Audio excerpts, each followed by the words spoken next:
Now, after a good workout, I feel back to myself.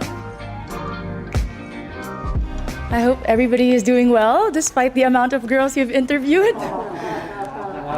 Laban. Allow me to introduce myself. I'm Michelle Teresa Imperial Gumabao and I'm representing Quezon City. So you have 30 seconds to answer each question. Tell us more something about it. As everybody knows, I'm a professional athlete, I'm an entrepreneur, I'm an advocate, I'm a motivational speaker. And all of this came from my experiences of being a volleyball player. I've learned so much, I've grown so much, and that is one of my biggest advantages coming into this pageant. What is one beautiful word in Tagalog and what does it mean? Maganda. It means beautiful. I love that word because it represents each woman, each Filipina, and it says a lot about our culture. I hope that we all learn to encourage our women and to lift them up, to be confident and to be empowered. What is that one learning experience that you had as a child that made so much impact on you? I have been highly supported by my parents, and what they taught me is to encourage others, to support others, to work with others. That's why it benefited me as a team player playing sports, and it also benefited me joining beauty pageants because you represent an organization. Working with them, collaborating with them, and being a spokesperson, you have to know how to encourage other people. That is one of the most valuable lessons that my parents has imparted on me. What about during this pandemic? What is the greatest lesson that you learned?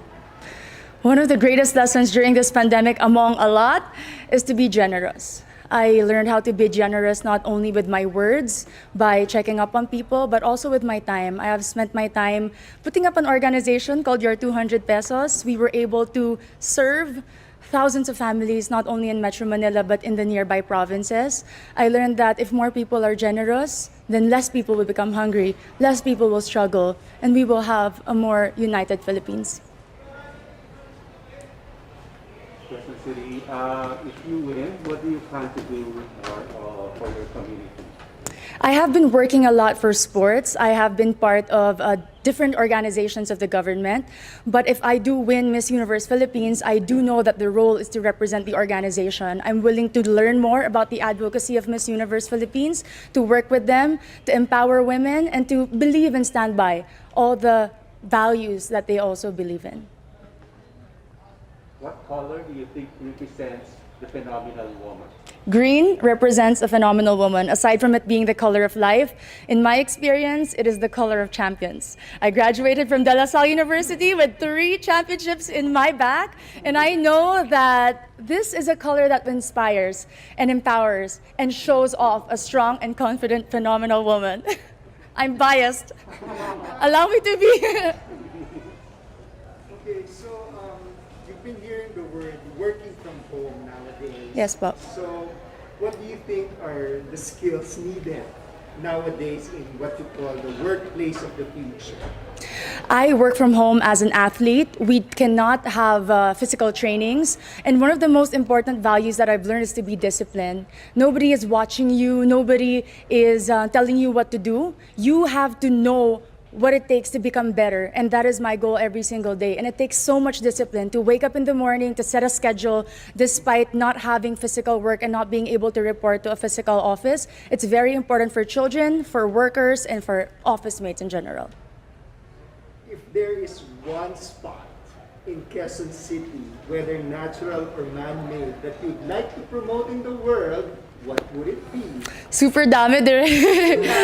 Quezon City Circle, I must say. It was one of the most popular landmarks of Quezon City. But more than that, it's a place that I've been to ever since I was young. And recently, because of the pageant, I was able to visit and film there. And I've seen how much they preserved it, the culture, the beauty. And you can see so much. The tomb of Manuel L. Quezon, the Philippine Car Museum, if you haven't visited, is a definite must place to go. There's a campaign, it's called #LoveLocal. Yes, Pop. So what local products do you want to promote? We all know Quezon City is popular for the celebrities. Our main product is people, entertainment. But in this journey for Miss Universe Philippines, I'd really like to promote garments and textile. If you are not familiar with Kamuning Textile Market, it's very popular and a lot of people go. And I know that with our everyday activities, being a Miss Universe Philippines candidate, I can showcase the different designers and the different products from my own city. Last question for you is, what's one thing that you think young people should focus on? Young people like you. Young people should focus on their dreams. And to achieve those dreams, you have to prepare yourself and equip yourself. Keep on learning, keep on growing, keep on taking risks. But at the end of the day, our dreams are our own. And no matter how much people criticize you or put you down, you have to empower yourself first before you want to empower others. Thank you. Very nice. Thank you. The Kamuning market is so famous for fashion, is Filipino fashion. Yes, because when people think about Quezon City, instantly it's GMA, ABS, Artistas, but we have a lot of designers in Timog alone, and that's because they're close to Kamuning, the resource for textile. May mga paggawa din sa Kamuning. Suits, You can yung have friends ko suits. Yes. Really good for your Thank you po. Have a great day. Thank you. I love Q&A. I love being asked questions, especially if it's about myself and my city. I'm very proud of my hometown. So it was a very easy and casual interview.